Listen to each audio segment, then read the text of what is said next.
of the Jew. That is to say, we project the cause of it into the figure of the Jew.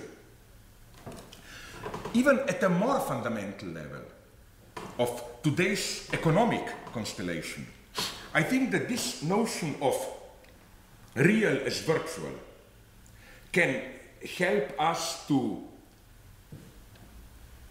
critically reject a category which is more and more popular with politically correct post-colonial authors, the notion of so-called alternate or alternative modernity.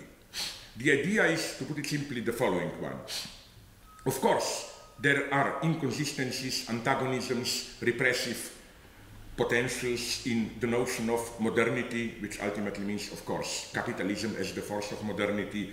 But, so the story goes, these antagonistic, repressive elements are not part of the very concept of modernity, but are only limited to the Anglo-Saxon, West European model of modernization. Why then should there not be other alternate modernities where you can have modernization but without these alienating effects which characterize Western European process of modernization, without socially disruptive processes, without alienation, without exploitation, without ecological catastrophes, and so on and so on. And then, of course, it's free for grab. Anybody can have his or their own modernity. You can say we can have then Latin American modernity as alternate modernity, we can have African modernity, we can have Asian modernity, whatever. So what is the problem with this approach, which is basically an approach of historicist nominalism? Because the underlying logic is that infamous pseudo-deconstructionist logic of there is no modernity as such. There are only particular modernities, like West European, African, Latin American, and so on and so on. Of course, this is true. The problem is elsewhere. The problem is that through this nominalist reduction, again, by claiming that only particular modernities effectively exist, the site of antagonism is reduced to only one particular modernity. It is no longer modernity as such, which is characterized by antagonism imbalance. Imbalance is dismissed as just pertaining to a certain species of, particular species of modernity. And what is problematic with this? Well, to put it very simply, did we not have already in the early 20th century, in the first part of the 20th century, one big, well-known project of alternate modernity? It was called fascism.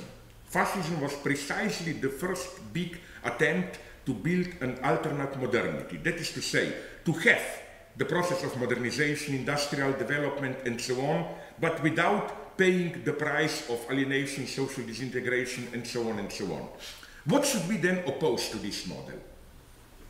We should oppose to it the idea that some antagonism, we can call it by different names. Marxists would have called it, traditional Marxists would have called it class struggle. Frankfurt School would have called it dialectic of enlightenment. But the idea being that there is some antagonistic potential in the very project of capitalist modernity. That is to say that all these phenomena that we deplore, wars, violences, concentration camps, new fundamentalism, you name it, that all this is not simply a regression, or as Habermas would have put it, a sign of modernity as an unfinished project, but is part of the very project of modernity. This is what gets lost. Which is why I think that although it wants to be historicist, critical, this idea of reducing the antagonistic aspects of modernity to just one particular form of modernity is deeply ideological, because it saves unblemished the general notion of modernization. What we should insist on is, on the contrary, as I've just said, that there is an antagonism inherent to the very universal notion of modernity. And now I'm coming to my point, So that the particular species of modernity are not just examples or exemplifications of their universal genus, of their universal notion, but they are in a way reactions to it. They fight it. Modernity as a universal notion names a certain deadlock, a certain antagonism, and particular really existing forms of modernity are attempts to resolve this deadlock, to solve the problem. Liberal capitalism, as one form of modernity, wants to solve the deadlock of modernity in a certain way through market freedoms and so on. Fascist modernization in a different way. Latin American modernization in a different way. So what's properly dialectical here? It's again this very reversal of the usual constellation. It's not that struggle is at the level of the particular content, while universal is just some kind of neutral, empty container. So that universal means some encompassing global notion, and then within this notion particular forms struggle, like fascist modernization against liberal modernization and so on and so on. No, the site of the struggle is universal antagonism itself, and all particular actually existing modernisms are attempts to cover up, resolve this problem. So again, we should remember this, that the site of antagonism is universality. What has this to do with virtual as real? Precisely this site of universality as the site of antagonism is virtual. In what sense? In the sense that there is no universal modernization. It's just a certain virtual constellation of a certain antagonism. All that exists, nominalists are here right, all that effectively exists are just particular forms of modernization. There is no modernity as such. There only is Anglo-Saxon, Latin American, African, and so on, fascist modernity. But in order to grasp the very dynamic of these particular forms, one has to refer them to this, their absent cause, to the big antagonism to which they react. So again, this would have been another example of how the notion of virtual as real is operative, of how it is a necessary notion if we are to grasp the concrete social dynamic, especially of today's global capitalism.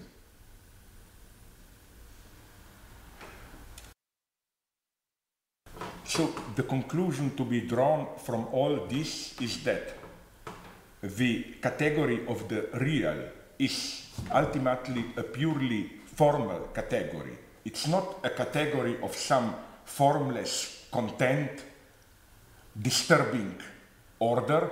It's a pure structural gap. It's an entirely non-substantial category. It's, if we may put it in these terms, it's a difference, but a pure difference. A pure difference in the sense that it's a difference which is paradoxically prior to what it is the difference between. So it's not that we have two terms and there is a difference between the two terms. Paradoxically, the two positive terms appear afterwards as attempts to dominate, cover up the tension and so on of this difference. Again, how can this be? Another simple example, just to illustrate this logic, the political distinction, I know it's half forgotten today, nobody wants to hear about it, but nonetheless, the distinction between left and right. The first thing that strikes the eye about this distinction, if we take it seriously, is that it's not just a distinction within a certain social whole. It's not that in a certain society, if we take into account all political forces, we can say these are right-wing forces, these are left-wing forces, and then all the intermediate phenomena in between, center, center-left, center-right, whatever you want. It's different. It is that if you ask a right-winger how is the entire social field structured, you will get a totally different answer than if you ask a left-winger, or, for that matter, if you ask a centrist.